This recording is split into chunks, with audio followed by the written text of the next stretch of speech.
Hello everyone. सो Q2 FY26 का result season आज से स्टार्ट होने वाला है मेरी वॉच लिस्ट कंपनीज के लिए, because Anand Rathi, SG Finserv ये आज अपना रिजल्ट अनाउंस करेंगी। फिर इसके बाद डे बाय डे जिस कंपनी का रिजल्ट आएगा, कौन कॉल आएगा, उसको हम साथ साथ डिस्कस करते रहेंगे।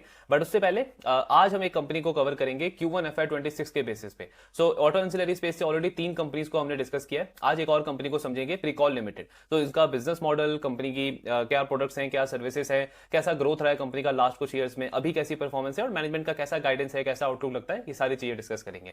तो सबसे पहले कंपनी की हिस्ट्री समझते हैं। तो प्रीकॉल लिमिटेड जो है ये 1975 में स्टार्ट हुई थी कोयंबटूर के अंदर। कंपनी के फाउंडर हैं विजय मोहन जी। सो विजय मोहन जी बैकग्राउंड से इंजीनियर हैं। सेम वैसी स्टोरी है जैसे हमने काफी सारे ऑटो एंसिलरी कंपनीज को डिस्कस किया ना कि मतलब ऑटो इंडस्ट्री में जो टू व्हीलर इंडस्ट्री में जो गैप था उस टाइम पे, लोकल मैन्युफैक्चरिंग इतनी ज्यादा अवेलेबल नहीं थी, उसी अपॉर्चुनिटी को देखते हुए इन्होंने भी अपना टू व्हीलर के अंदर बिजनेस स्टार्ट किया था। स्टार्टिंग में ये जो कंपनी है प्रीकॉल लिमिटेड, ये टू व्हीलर्स यानी कि बाइक्स और स्कूटर्स के लिए इंस्ट्रूमेंट क्लस्टर बनाती थी। इंस्ट्रूमेंट क्लस्टर क्या होता है? तो उस टाइम पे तो बहुत बेसिक होता था। मतलब वो जो ड्राइवर के फ्रंट का वो जो डैशबोर्ड होता है ना, जिसमें आपको गाड़ी की स्पीड दिखाता है, जिसमें फ्यूल कितना यूज हुआ, कितना बचा हुआ है, ये सारी इंफॉर्मेशन देता है, बेसिक इंफॉर्मेशन। तो उसको इंस्ट्रूमेंट क्लस्टर बोलते हैं। तो वो बनाने से कंपनी ने स्टार्ट किया। ऑलमोस्ट आप देखो तो 50 ईयर्स पुरानी कंपनी है। 1975 से स्टार्ट हुआ, 2025 है और ये 50 साल के अंदर कंपनी की लीडरशिप, मतलब कंपनी का जो मार्केट शेयर है वो लीडर वाली कैटेगरी के अंदर है। वर्ल्ड में अगर आप आज देखोगे तो इंस्ट्रूमेंट क्लस्टर वाले सेगमेंट के अंदर ये कंपनी सेकंड लार्जेस्ट प्लेयर है। और अगर हम इंडिया की बात करें तो इंडिया में टू व्हीलर और थ्री व्हीलर सेगमेंट के अंदर कंपनी का 50% से ज्यादा मार्केट शेयर बोला जाता है। तो मतलब काफी स्ट्रॉन्ग डोमिनेंस कंपनी ने बनाया अपने इस पर्टिकुलर प्रोडक्ट सेगमेंट के अंदर। तो एक तो ड्राइवर इंफॉर्मेशन वाला ये पूरा डीआईएस जिसको बोलते हैं, जिसमें इंस्ट्रूमेंट क्लस्टर आता है, वो कंपनी बनाती है। देन इनके जो सन है विजय मोहन जी के सन जो है विक्रम मोहन जी, इन्होंने लेट 90s और अर्ली 2000 में इस कंपनी को ज्वाइन किया था। बैकग्राउंड से वो भी इंजीनियर है। तो कंपनी का पूरा डाइवर्सिफिकेशन, एक्सपेंशन जो है वो उनकी लीडरशिप के ड्यूरेशन में हुआ। मतलब स्टार्टिंग में तो सिर्फ ये टू व्हीलर्स पे थे। अब आप देखो तो three wheeler, passenger vehicle, commercial vehicle, जो आपके ऑफ रोड व्हीकल जो होते हैं, क्रेन वगैरह, उसमें भी इन्होंने एंटर किया है। तो सेगमेंट डाइवर्सिफिकेशन भी हुआ है, प्लस प्रोडक्ट एक्सपेंशन भी हुआ है। बिकॉज ये सारी जो नई नई टेक्नोलॉजी चेंज हुए हैं पिछले 50 साल में, तो पूरी इंडस्ट्री चेंज हो गई है। कितना ज्यादा एडवांसमेंट हुआ है, कितना ज्यादा मतलब इलेक्ट्रॉनिक्स यूज होता है आज के टाइम पे, तो वो सब इनकी लीडरशिप के ड्यूरेशन में हुआ है। सो ये कंपनी की हिस्ट्री है। बेसिक बिजनेस मॉडल अगर हम समझे तो 3 सेगमेंट्स है इस कंपनी के। पहला है इनका driver information connected vehicle system. अब इसमें मेन तो वही कंपनी डीआईएस यानी कि जो ड्राइवर को ड्राइव करते हुए जो भी एसेंशियल इंफॉर्मेशन चाहिए वो सब प्रोवाइड करते हैं। सो उसमें जैसे पहले तो सिर्फ बेसिक इंफॉर्मेशन होती थी, आज के टाइम पे आप देखोगे तो मैप, नेविगेशन वगैरह हो गया, म्यूजिक कंट्रोल करना हो गया, ये सारे जो एसेंशियल इंफॉर्मेशन है वो सब कंपनी, उसके जो कंपोनेंट्स होते हैं वो सब कंपनी बनाती है। दूसरा इनका सेगमेंट है actuation control fluid management system. मतलब इसमें बेसिकली कंपनी मैकेनिकल पार्ट्स बनाती है। ऑयल कंट्रोल वाला पंप हो गया, इंजन को कूल रखने वाला पंप हो गया, कूलेंट पंप जिसको बोलते हैं, ये सारे पार्ट्स कंपनी इस सेगमेंट के अंदर बनाती है। तीसरा इनका एक और सेगमेंट है जो इन्होंने रिसेंटली एक कंपनी को एक्वायर किया है, प्रिसीजन प्रोडक्ट्स। सो प्रिसीजन प्रोडक्ट्स वाला इनका जो थर्ड सेगमेंट है, उसमें कंपनी गाड़ी के जो प्लास्टिक पार्ट्स होते हैं, मतलब आउटर एरिया हो गया, इंटीरियर एरिया हो गया, सो उसके जो भी प्लास्टिक पार्ट्स होते हैं वो कंपनी बनाती है। तो ये इनके 3 मेन सेगमेंट है। अब इनका पीपीटी गो थ्रू करते हैं और थोड़ा और अच्छे से समझते हैं कि एग्जैक्ट क्या क्या प्रोडक्ट कंपनी बनाती है, रेवेन्यू वगैरह कैसा है, फाइनेंशियल परफॉर्मेंस कैसी है कंपनी की। सो ये इनका स्नैपशॉट है। 1975 में कंपनी स्टार्ट हुई। 14 इनके मैन्युफैक्चरिंग प्लांट्स हैं, फैसिलिटीज हैं। 16 ओईएम को ये डायरेक्टली सप्लाई करते हैं। देन इनका अगर हम जैसे ये 3 वर्टिकल्स हमने डिस्कस किए, तो पहला वाला है driver information connected vehicle system. इसमें कंपनी वही जो हमने समझा ना, जो ड्राइवर को इंफॉर्मेशन देने के लिए जो भी की कंपोनेंट्स लगते हैं वहां पे, वो सारे पार्ट्स बनाती है। जैसे आप देखोगे ई कॉकपिट। कॉकपिट क्या होता है आपका? तो जैसे प्लेन में वो फ्लाइट का पायलट का वो जो एरिया होता है ना फ्रंट वाला, जहां पे वो फ्लाइट को मैनेज करता है, एक तरीके से कंट्रोल करता है पूरा, वही वाला गाड़ियों के अंदर जो फ्रंट का एरिया होता है, ड्राइवर वाला एरिया जिसको हम बोलते हैं, वो होता है आपका कॉकपिट। ई कॉकपिट का मतलब क्या है कि वहां पे सारी जो चीजें हैं वो सारी इलेक्ट्रॉनिक हैं, स्मार्ट चीजें हैं। जैसे अगर स्क्रीन है तो टच स्क्रीन है, डिस्प्ले है तो टच डिस्प्ले है, सॉरी डिजिटल डिस्प्ले है, आपका वॉइस कंट्रोल आपको मिलता है, मैप नेविगेशन वगैरह मिलता है, फोन के साथ में आप उन फीचर्स को लिंक कर सकते हो। तो ये सारे एडवांसमेंट, ये आपका हो गया ई कॉकपिट। फिर TFT cluster, LCD cluster. LCD cluster मतलब आपका बेसिक स्क्रीन हो गया। टीएफटी क्लस्टर उसी का एक एडवांस वर्जन है। एलसीडी क्लस्टर में बेसिकली आप अलग अलग एंगल से देखते हो तो स्क्रीन थोड़ी सी आपको डल दिखती है कई बार। टीएफटी क्लस्टर जो है उसमें हर एक पिक्सल के पीछे ना एक छोटा ट्रांजिस्टर लगा होता है। तो आप किसी भी एंगल से देखो, आपको जो कलर्स हैं, स्क्रीन का जो विजिबिलिटी है वो काफी अच्छी दिखती है। तो ये थोड़ा सा और एडवांस हो गया। ऑफकोर्स टेक्नोलॉजी इसमें हाई यूज होती है, मैन्युफैक्चरिंग कॉस्ट इसकी ज्यादा है, तो एडवांस व्हीकल्स में ये टीएफटी क्लस्टर यूज होता है। हाइब्रिड क्लस्टर है, हेड्सअप डिस्प्ले है। हेड्सअप डिस्प्ले मतलब वो जो ड्राइवर के फ्रंट का जो ग्लास होता है ना, वहां पे भी आपको ये स्पीडोमीटर आजकल दिखता है। अगेन वही एडवांस टेक्नोलॉजी। तो ये सारे पार्ट्स कंपनी बनाती है। कुछ टाइम पहले इन्होंने एक कंपनी के साथ में पार्टनरशिप किया है जिसमें ये BMS सिस्टम जो होता है, बैटरी मैनेजमेंट सिस्टम ईवीज के लिए, उसके अंदर भी इन्होंने एंटर किया। सो ये है इनका ड्राइवर इन्फॉर्मेशन वाला सिस्टम। दूसरा है एक्चुएशन कंट्रोल, वही सारी जो हमने चीजें डिस्कस करी, डिस्क ब्रेक कंपनी बनाती है, कूलेंट पंप बनाती है, ऑयल पंप बनाती है। एंड थर्ड है आपका प्रिसीजन प्रोडक्ट्स, जहां पे डैशबोर्ड को असेंबली करना हो गया, रेडिएटर ग्रिल जहां से वो हवा वगैरह आपके अंदर आती है, प्लस आपके जो रूफ रैक होता है, जो व्हीकल्स के ऊपर वो जो एक जो रैक लगा होता है जहां पे आप लगेज वगैरह डाल सकते हो, मतलब कहीं पे भी अगर हम ज्यादा लंबे ट्रैवल के लिए जा रहे हैं, लगेज वगैरह वहां पे स्टोर कर सकते हैं। फिर कुछ इसमें डेकोरेटिव पार्ट्स भी कंपनी बनाती है, जैसे आपका डेकोरिंग हो गया, गार्निश हो गया, ये सारे पार्ट्स कंपनी अपने प्रिसीजन प्रोडक्ट्स के अंदर बनाती है। तो ये इनका प्रोडक्ट वर्टिकल है। क्लाइंट्स कौन है? तो डोमेस्टिकली ग्लोबली जितने भी बड़े नाम है ना, जितने भी बड़े OEM हैं, वो सब इस कंपनी के क्लाइंट्स हैं। तो ये आपको क्या दिखाता है कि प्रिकॉल की डोमिनेंस तो है ही, ऑफ कोर्स मार्केट लीडरशिप हमने देखा 50% से ज्यादा है टू व्हीलर सेगमेंट के अंदर, बट ओवरऑल भी जब इतने बड़े OEMs को आप सप्लाई करते हो तो इसका मतलब है कि आपके प्रोडक्ट की क्वालिटी और आपकी मार्केट में क्रेडिबिलिटी काफी स्ट्रॉन्ग है। सो मतलब इतना इजिली कल को कोई भी प्लेयर आके इनको रिप्लेस नहीं कर सकता। कॉन्स्टेंटली कंपनी ने year after year, decade after decade innovation के थ्रू, टेक्नोलॉजी के थ्रू काफी स्ट्रॉन्ग रिलेशनशिप बिल्ड किया अपने इन सारे क्लाइंट्स के साथ में। देन अभी इन्होंने ना इटली की डोमिनो करके कंपनी है, उसके साथ में पार्टनरशिप किया है। टू व्हीलर्स का वो जो हैंडल बार होता है, जहां पे क्लच होता है, ब्रेक होता है, उसकी टेक्नोलॉजी के लिए इन्होंने ये पार्टनरशिप किया है। अब इसका रेवेन्यू एकदम से नहीं आएगा, बिकॉज इस इंडस्ट्री में इन्हीं सारी कंपनीज की किसी कॉन कॉल में मैंने पढ़ा था, मतलब जो लीड टाइम होता है ना, नई टेक्नोलॉजी, नए प्रोडक्ट से जब आप लॉन्च करते हो, उसके बाद जब उससे रेवेन्यू आना स्टार्ट होता है तो 24 से 30 मंथ्स का टाइम लगता है। इस वाले पार्टनरशिप से कंपनी को 12 से 16 मंथ्स का टाइम लगेगा, यानी 1 से 1.5 साल का टाइम है जब इस वाले सेगमेंट से कंपनी को रेवेन्यू आना स्टार्ट होगा। देन और कुछ इन्होंने नए प्रोडक्ट्स लॉन्च किए, जैसे बजाज का जो वो 3 व्हीलर ऑटो होता है, उसके लिए इन्होंने LCD टाइप DIS यानी ड्राइवर इन्फॉर्मेशन सिस्टम, वो बनाया इस क्वार्टर के अंदर लॉन्च किया है। बजाज का जो चेतक है, उसके लिए LCD टाइप DIS इन्होंने इस क्वार्टर में लॉन्च किया है। TVS का जो EV वाला जो उनका स्कूटर है, उसके लिए इन्होंने TFT टाइप DIS बनाया है। देन फोर्स मोटर्स के लिए नए प्रोडक्ट लॉन्च किए हैं, टाटा मोटर्स के लिए किए हैं। सो काफी सारे नए प्रोडक्ट लॉन्चेस किए हैं कंपनी ने Q1 के अंदर। फाइनेंशियल परफॉर्मेंस अगर हम देखें तो रेवेन्यू में 46% की ग्रोथ है कंपनी की Q1 के अंदर। अब ये ग्रोथ काफी ज्यादा लग रहा है, बट इसमें वो एक्विजिशन वाला जो नंबर है वो भी इंक्लूडेड है। लास्ट ईयर Q1 में वो एक्विजिशन नहीं था, तो इसीलिए इतना बड़ा ग्रोथ दिख रहा है। अगर हम उसको एक्सक्लूड करके देखते हैं तो अराउंड 11-12% की ग्रोथ है कंपनी के Q1 के अंदर। इबिट्टा में 26% की ग्रोथ है। इसका मतलब क्या हुआ कि मार्जिन्स आपके नीचे की तरफ गए, मार्जिन्स में डिक्लाइन देखने को मिला है। मेनली यही इंटीग्रेशन कॉस्ट, एक्विजिशन कॉस्ट, ये मेन रीजन है।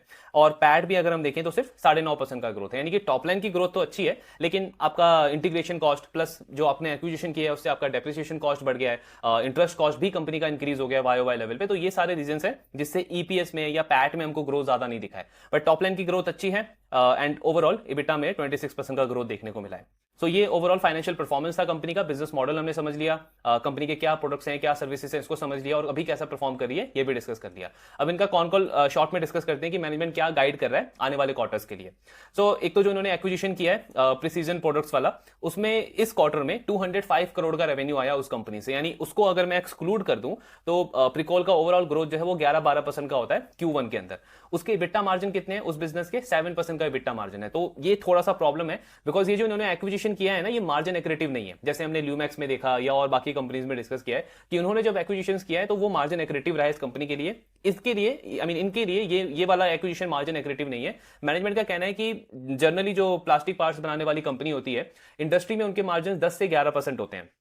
इस कंपनी के जो मार्जिन थे वो मिड सिंगल डिजिट में थे, 5-6% के आसपास। इसीलिए हमारी एक्विजिशन कॉस्ट भी काफी कम लगी है इसमें। अभी ये इसमें इन्वेस्टमेंट वगैरह कर रहे हैं इस कंपनी में, और इनका टारगेट है कि आने वाले क्वार्टर्स में कुछ सालों के अंदर इसके मार्जिन को ना हाई सिंगल डिजिट तक लेके जाया है, यानी 8-9-10% के आसपास कंपनी इनके मार्जिन को लेके जाएगी। बट उसके बाद भी ये प्रिकॉल के लिए ना मार्जिन एक तरीके से ड्रैग करेगा उनके ओवरऑल मार्जिन को, क्योंकि प्रिकॉल के कंसोलिडेटेड मार्जिन 12-13% के आसपास थे। अब जब ये एक्विजिशन हुआ है तो इससे मार्जिन थोड़ा नीचे की तरफ गया कंपनी के लिए। एम्प्लॉय कॉस्ट भी कंपनी का थोड़ा सा बढ़ गया, बिकॉज ये कहने कि अभी फ्यूचर प्रोजेक्ट्स को लॉन्च करने के लिए हम काफी ज्यादा रिक्रूटमेंट वगैरह कर रहे हैं, लेकिन जैसे वो प्रोडक्ट हम लॉन्च करेंगे तो उनसे रेवेन्यू आएगा और ये चीज हमारी वापस से नॉर्मलाइज हो जाएगी। देन ABS वाला जो सिस्टम है आपका, वो गवर्नमेंट ने मैंडेटरी कर दिया है। तो 1 जनवरी 2026 से आपके जितनी भी सीसी के बाइक्स हैं, स्कूटर्स हैं, सब में ABS जो एंटी ब्रेक सिस्टम जिसको बोलते हैं वो आपका मैंडेटरी हो जाएगा। तो इस कंपनी के लिए वो एक हाई ग्रोथ पोटेंशियल एरिया है, बिकॉज डिस्क ब्रेक ये कंपनी ऑलरेडी बनाती है और डिस्क ब्रेक के साथ में वो ABS सिस्टम अच्छे से वर्क करता है। तो वो एबीएस सिस्टम बेसिकली है क्या, पहले तो अभी जो अगर आप देखोगे तो जो हायर सीसी के बाइक स्कूटर्स होते हैं ना, सिर्फ उनके लिए वो मैंडेटरी है। उससे जब आप ब्रेक प्रेस करते हो टू व्हीलर में, अपने बाइक वगैरह में, स्कूटी वगैरह में, तो आपकी जो टायर है, जो व्हील है ना, वो स्किड नहीं होती, तो एक्सीडेंट के चांसेस कम होते हैं बिकॉज उसमें एबीएस लगा हुआ है। तो अभी जो आपके लोअर सीसी के बाइक स्कूटर्स हैं उसके लिए वो मैंडेटरी नहीं है, लेकिन गवर्नमेंट ने बोल दिया है कि 1 जनवरी से वो मैंडेटरी हो जाएगा। तो उनके लिए वो एक नया हाई ग्रोथ पोटेंशियल एरिया होगा। इसमें कॉम्पिटिटिव लैंडस्केप अगर आप देखोगे तो ऑलरेडी काफी बड़े प्लेयर्स हैं इस वाले सेगमेंट के अंदर, बट प्रिकॉल की मैनेजमेंट का कहना है कि क्योंकि एक तरीके से ये मैंडेटरी कर दिया जाएगा तो एक नया ग्रोथ लीवर आएगा, इंडस्ट्री काफी फास्ट रेट से ग्रो करेगी और उसमें हमारे जैसे जो छोटे प्लेयर्स हैं उनको भी एक अच्छा अपॉर्चुनिटी मिलेगा ग्रोथ का। देन रेवेन्यू के आउटलुक के ऊपर मैनेजमेंट ने एग्जैक्ट गाइडेंस नहीं दिया है, वैसे इंडस्ट्री और मार्केट एनालिस्ट जो है वो एक्सपेक्ट कर रहे हैं कि 11 से 13% का ग्रोथ रहेगा प्रिकॉल का स्टैंड अलोन बिजनेस का। इनकी मैनेजमेंट का कहना है Q1 काफी चैलेंजिंग गया बिकॉज वो जो रेयर अर्थ की एलिमेंट्स की जो शॉर्टेज थी वो एक बड़ा चैलेंज था, और वो Q2 में भी बना हुआ है। तो इनका जो कमेंट्री Q2 के लिए था वो भी थोड़ा सा वीक ही था। Q3 Q4 में ये अच्छा ग्रोथ एक्सपेक्ट कर रहे हैं। हालांकि अभी ये जो जीएसटी रेट कट हुआ है उससे सेंटीमेंट एक हमको चेंज देखने को मिला है, काफी सारे ओईएम्स ने अच्छे नंबर्स रिपोर्ट करे हैं, तो उससे माइट भी एक थोड़ा एडिशनल बेनिफिट इनको भी मिलना चाहिए।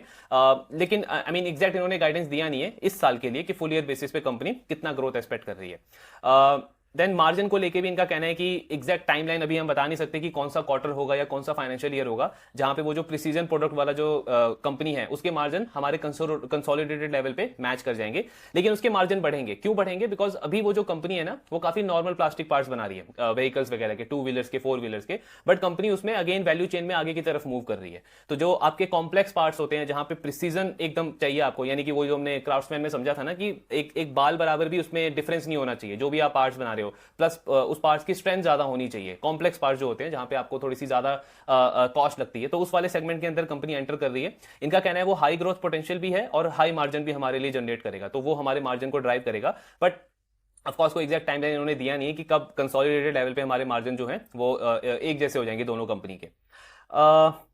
बाकी मार्जिन पे तो उन्होंने बता दिया है। हाँ, 13 से 15% का इनका स्टैंड अलोन ग्रोथ का गाइडेंस था पहले, बट अगेन इस कॉन कॉल में मैनेजमेंट ने उसको अभी एग्जैक्ट बताया नहीं है कि सेम 13 से 15% का हम टारगेट करें या क्या गाइडेंस ये देख रहे हैं।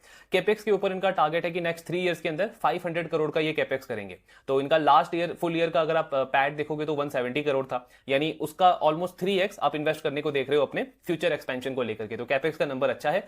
इसमें से 250 से 300 करोड़ जो है ये कंपनी अपनी सब्सिडरी पे इन्वेस्ट करेगी, ये जो प्रिसीजन प्लास्टिक वाली कंपनी है। सो 250 से 300 करोड़ उस पर इन्वेस्ट होगा, प्लस बाकी का 200 से 250 करोड़ जो प्रिकोल के एग्जिस्टिंग बिजनेसेस हैं उनमें कंपनी इन्वेस्ट करेगी। और जो इनकी एग्जिस्टिंग फैसिलिटी है उसमें भी मैनेजमेंट का कहना है कि 20 से 22% का रेवेन्यू पोटेंशियल और है, मतलब 20 से 22% का रेवेन्यू ग्रोथ हम उसमें और जनरेट कर सकते हैं एग्जिस्टिंग कैपेसिटी से। सो ये इनका कैपेक्स को लेकर के गाइडेंस है।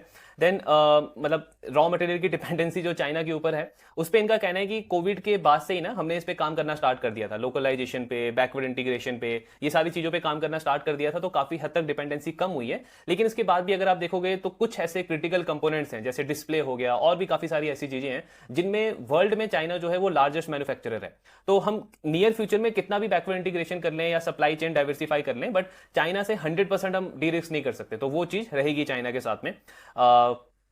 बाकी ओवरऑल यही है। एक और इनको एडवांटेज मिलेगा जो इन्होंने कंपनी एक्वायर करी है प्रिसीजन प्रोडक्ट्स वाली, वो टीवीएस उनका ना अभी सबसे बड़ा क्लाइंट है। तो प्रिकॉल कह रही है कि हमारे एग्जिस्टिंग बिजनेसेस में जो बाकी सारे ओईएम्स है ना उसको हम लिवरेज करेंगे ये प्लास्टिक पार्ट्स वाले बिजनेस के लिए, तो वहां से नेचुरली ग्रोथ तो आएगा ही, और क्योंकि हम कॉम्प्लेक्स पार्ट्स की तरफ बढ़ रहे हैं तो वहां से हमारा मार्जिन भी इंप्रूव होगा। तो ये पूरा इनका मेन कॉन कॉल था। सो मॉडल हमने समझ लिया, ग्रोथ देख लिया, मैनेजमेंट का गाइडेंस देख लिया। अपॉर्चुनिटी के पॉइंट ऑफ व्यू से अगर आप देखोगे ना तो इन्होंने कुछ टाइम पहले FY26 का रेवेन्यू का गाइडेंस दिया था 3600 करोड़ का।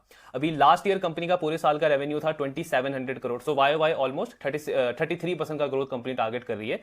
ये इनऑर्गेनिक ग्रोथ को मिला करके है। स्टैंड अलोन बिजनेस का ग्रोथ का गाइडेंस तो इनका 15% के आसपास है। अब एक चीज इसमें अच्छी है कि जो इंडस्ट्री है वो Q1 में बहुत स्ट्रगल करी थी। 2 व्हीलर आप देखोगे जिससे इनका 65% रेवेन्यू आता है उसमें सिर्फ 1% की ग्रोथ थी, बाकी 3 व्हीलर को छोड़ के और किसी भी इंडस्ट्री में किसी भी सेगमेंट में अच्छी ग्रोथ नहीं थी। तो उसके बाद भी Q1 इनका स्टैंड अलोन लेवल पे भी काफी अच्छा गया, 11-12% की ग्रोथ दिखाई है। और इसीलिए मैनेजमेंट कॉन्फिडेंट है कि ये जो कुछ हेडविंड्स हैं उसके बाद भी फुल ईयर बेसिस में हम high double digit growth achieve कर लेंगे स्टैंड अलोन बिजनेस में। बाकी कंसोलिडेटेड में तो 3600 करोड़ का गाइडेंस है, बट प्रॉब्लम है इनके मार्जिन और प्रॉफिटेबिलिटी को लेकर के, क्योंकि ये जो एक्विजिशन इन्होंने किया है ये मार्जिन को इनके इनके ड्रैग करेगा। सो देखना होगा आने वाले क्वार्टर्स में कंपनी के मार्जिन नॉर्मलाइज 12-13% पे आते हैं कंसोलिडेटेड लेवल पे, या थोड़ा बहुत प्रेशर रहता है कंपनी के मार्जिन पे। उसके साथ में आपका डेप्रिसिएशन कॉस्ट ऑलमोस्ट 50% से इंक्रीज हो गया है लास्ट कुछ क्वार्टर से अगर हम देखें। इंटरेस्ट कॉस्ट भी थोड़ा बहुत इंक्रीज हुआ है। हालांकि ओवरऑल डेट अभी भी नेग्लिजिबल है, 1000 करोड़ का इक्विटी बेस है, 150 करोड़ के आसपास डेट है, तो आराम से मैनेज कर सकती है। लेकिन एक्विजिशन की वजह से थोड़ा सा इंटरेस्ट कॉस्ट कंपनी का बढ़ गया है। तो इससे हो क्या रहा है कि आपका ईपीएस जो है ना, बॉटम लाइन, वो इतने अच्छे रेट से ग्रो नहीं कर रहा, ऑपरेटिंग लिवरेज नहीं मिल रहा कंपनी को। सो वो देखना होगा 1-2 क्वार्टर में कैसा जाता है। तो नियर टर्म आउटलुक अगर आप देखोगे तो इतना अच्छा नहीं लग रहा, लेकिन हाँ मीडियम टर्म के पर्सपेक्टिव से बहुत अच्छा बिजनेस है। जैसे हमने डिस्कस किया, 50 साल पुरानी कंपनी है, डोमिनेंस इन्होंने अपना बना के रखा हुआ है, लीडरशिप पोजीशन है कंपनी की इंडस्ट्री के अंदर। प्लस एक और चीज आप देखो, जो ये प्रोडक्ट्स बनाते हैं, जैसे वो अगर हम सिर्फ डीआईएस वाले सेगमेंट को ही पकड़े तो आज इनका उसमें 50% का मार्केट शेयर जरूर है।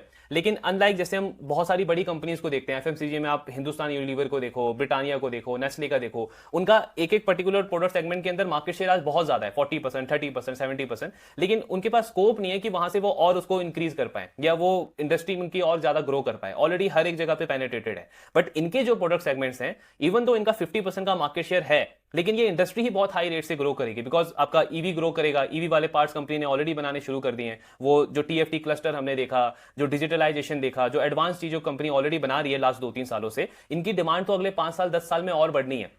तो इंडस्ट्री एक्सपेक्टेड है आपकी काफी आराम से डबल डिजिट पे ग्रो करेगी। सो वहां से प्रिकॉल का जो ग्रोथ का आउटलुक है ना, वो काफी अच्छा बन जाता है। एंड एफिशिएंसी तो है ही, आरओई 18% का बिजनेस बनाता है, आरओसी आई थिंक 20-22% का है। तो मीडियम टर्म का आउटलुक अगर आप लेके चलोगे तो बिजनेस का काफी अच्छा लगता है। बट हाँ, नियर टर्म में अर्निंग्स को लेकर के कुछ चैलेंजेस हैं। बाकी वैल्यूएशन भी अगर हम देखें तो EV to Bida I think 18 के आसपास का है, जो कि ठीक है। पी प्राइस टू अर्निंग भी आप देखोगे तो 36 से 37 का है, तो कोई इतना बहुत महंगा नहीं है। बट हाँ, पैग रेशियो मुझे उतना ल्यूक्रेटिव नहीं दिखेगा, because I mean earning growth में इतनी ज्यादा ग्रोथ रेट एक्सपेक्टेड नहीं है नियर फ्यूचर को देखते हुए। सो सिर्फ उस पॉइंट से मुझे जो हमने बाकी जो ऑटो एंसिलरी कंपनी डिस्कस करी है, लाइक बेलराइज इंडस्ट्री, लूमैक्स ऑटो, वो थोड़ा सा ज्यादा बेटर लगता है, बिकॉज वहां पे मार्जिन का इंप्रूवमेंट भी एक्सपेक्टेड है आने वाले क्वार्टर्स में, प्लस अर्निंग ग्रोथ भी फास्ट रहने वाली है उन कंपनीज के। स्पेशली अगर हम बेलराइज की बात करें तो थोड़ा बहुत रीरेटिंग का चांस भी मिल जाता है। लेकिन मीडियम टर्म के पर्सपेक्टिव से प्रिकॉल काफी अच्छा बिजनेस लगता है, मॉडल की स्ट्रेंथ काफी स्ट्रॉग है। तो बिल्कुल ट्रैक तो करना बनता है, ये रडार पे बिल्कुल रखना चाहिए। आपको डिसाइड करना ऑफकोर्स अपना रिस्क रिवॉर्ड देख के, अपनी अंडरस्टैंडिंग देख के। बाकी रिजल्ट सीजन स्टार्ट हो गया, जैसे जैसे कंपनीज के रिजल्ट आएंगे उसको डिस्कस करते रहेंगे। आपके जो भी डाउट्स हैं शेयर करते रहिए। Thank you very much.